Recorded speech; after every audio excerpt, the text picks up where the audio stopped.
YouTube, what is up? This week, in a historically terrible week to be a Cleveland sports fan, specifically a Cleveland Indians fan, we've just received some news that the Cleveland Indians have traded not only Francisco Lindor, the best shortstop in all of baseball, the heart and soul of the Cleveland Indians, over the last 5-ish years, the most important personality on the team, as well as one of the best personalities in all of Major League Baseball. They have also traded Carlos Carassco, who is a very, very top quality pitcher. He's in the upper echelon of pitching talent across the MLB. He, on a lot of teams, would be an ace when he's at full health. He was also Comeback Player of the Year last year after winning a battle with leukemia. He was just getting into the rhythm in 2020 of being a full-time starter again. The Cleveland Indians have traded those two players to the incredibly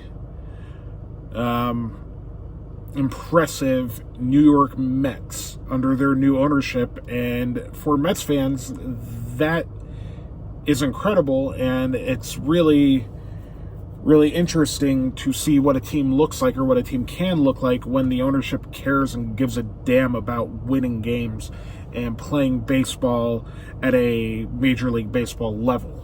The Cleveland Indians ownership is horrible. This trade is horrible. In return for Frankie and Cookie, the Indians are receiving 4 players, none of which, nothing against these players, are likely to live up to what Frankie Lindor and Cookie Carassco have meant to the Indians and to the talent level of either of those two guys.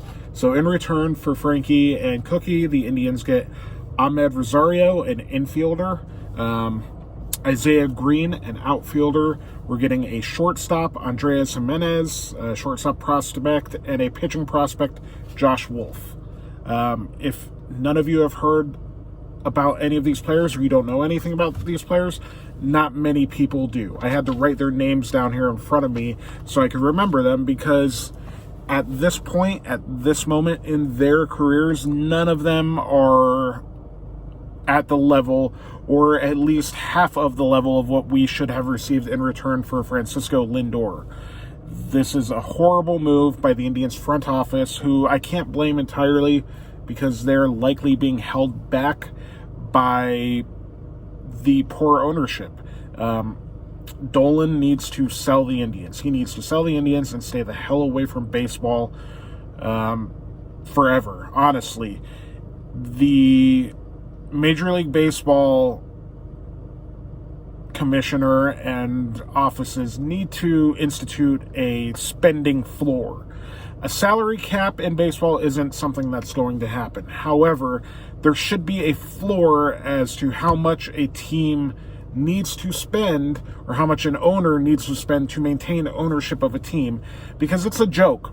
This is on the level with teams in the NFL purposefully tanking, with what the Philadelphia Eagles did in the final game of their regular season by putting in a backup quarterback for no good reason and purposefully losing a game. This is an owner of a Major League Baseball team, of a very storied Major League Baseball franchise, purposefully fire selling every piece that the team has to save a buck. I understand that teams lost money last year, that many Major League teams in small markets especially were very much affected by the Corona season and by the lack of attendance in stadiums, so there's a lot of lost revenue. I understand that. But you're a billionaire. You're supposed to be the owner of a franchise in a major American professional sport.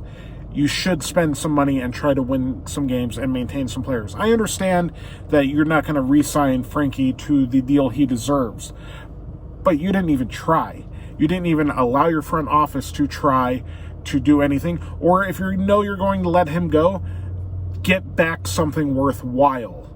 It's ridiculous how terrible this move was and how incredible it is for Mets fans. The Mets are going to be scary good, and that's because they have a new owner that gives a damn about baseball and gives a damn about winning and wants to put a product on the field that fans can be proud of for years to come.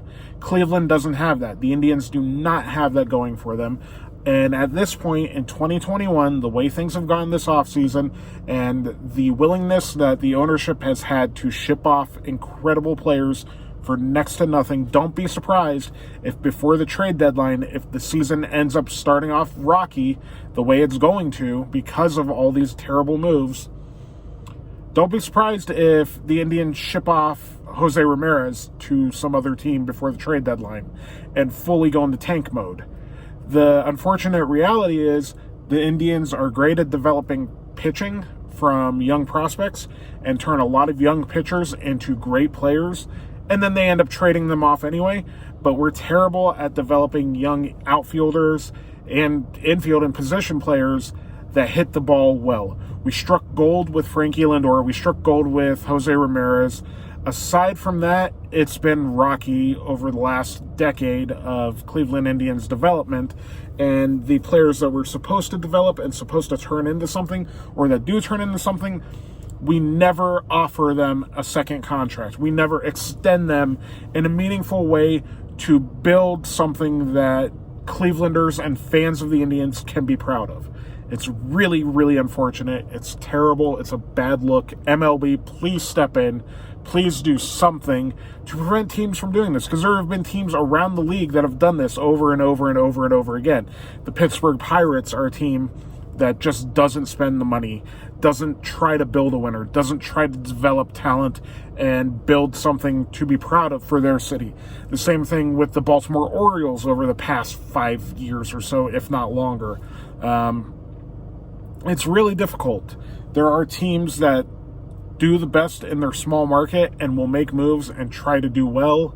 The Royals built a championship team in the past decade, and they did it the right way, and afterwards they had to fire sell the team, but they got it done and they won a World Series. The Cleveland Indians will never win a World Series. It's unfortunate, but that is what it is. The team is going to change its name, and if things keep going the way it's going, they're not going to be in Cleveland for long. There's been a lot of talks and a lot of rumors about possibly moving them out of Cleveland into Nashville, and that's a tragedy for Cleveland baseball fans, Cleveland sports fans, and for the city of Cleveland, and for people that really care about this game and care about this team. As you can see, I'm filming in my truck. I'm running errands before work today, and I get a text from my good friend Nick, who sent me this news, and then I went and had to read up on it and see what a horrible thing this was. And it's a horrible time to be an Indians fan. I can't say much more. It's a really bad time. 2021 is going to be a train wreck. I love this team, and I have my entire life, and I love what they represent and what the city of Cleveland and the fan base around the Indians represents. But it's too much heartbreak every single year, and it feels like it's only getting worse, and there's no bright future in sight for the Cleveland Indians. It's unfortunate that with the name, the Cleveland Indians, there's never going to be another World Series championship. It's unfortunate that things are playing out the way they are, that the team is having a fire sale of all of their talent and going into full tank mode and don't have a contingency plan in play. If they traded off Lindor and got at least one MLB professional ball player in return that is major, like big league ready to go and can help this team win games going forward, I would understand it. But they got back a bunch of middling to lower level players at the major league level and some prospects who, while decent prospects, aren't going to help this team win games in 2021, probably not in 2022, probably not until 2023, 2024. And at that point, who knows what's going to be going on with the Indians, or if the Indians will still even be in Cleveland, whatever their name will end up being. They're going to be in Nashville or someplace else before long, And it's unfortunate, and it's sad, and it's heartbreaking, and it's an absolute tragedy if you are a Cleveland baseball fan. That's all I've got to say. I can't like think of anything else to add to it. It's fucking horrible. It's terrible. I hope that some way, somehow, Dolan lets go of this team and sells it, or an investment group or a group of buyers can step in and purchase this team. I saw LeBron James looking or talking about putting together a group of investors to buy a WNBA team, the Dream or whatever, the Atlanta Dream, I believe. I wish LeBron would put together a group of investors to make a bid for the Cleveland Indians and save this franchise, save this baseball team, and get it out of the hands of the Dolans and get it back on track where a major league team should be. This is ridiculous. That's it, dude. That's all I got. I'm speechless. I can't right now. It sucks. The Indians are not going to live up to what they should be, and they're on a fast track and a race to the bottom of the American League Central, especially with the surgence of the Twins and the White Sox, and even the Royals to a degree. At least the Royals are spending a little bit of money and picking up players like Carlos Santana, another dude that we let walk who has been a huge part of this team for a lot of years. That's it. I'm not going to rant anymore. It's horrible. It's a bad time to be a fan of the Indians, and at least we have the Browns to look forward to being good for the next handful of years, because the Indians aren't it, and they're not going to be it anytime soon, and it sucks because I love them, but that's all.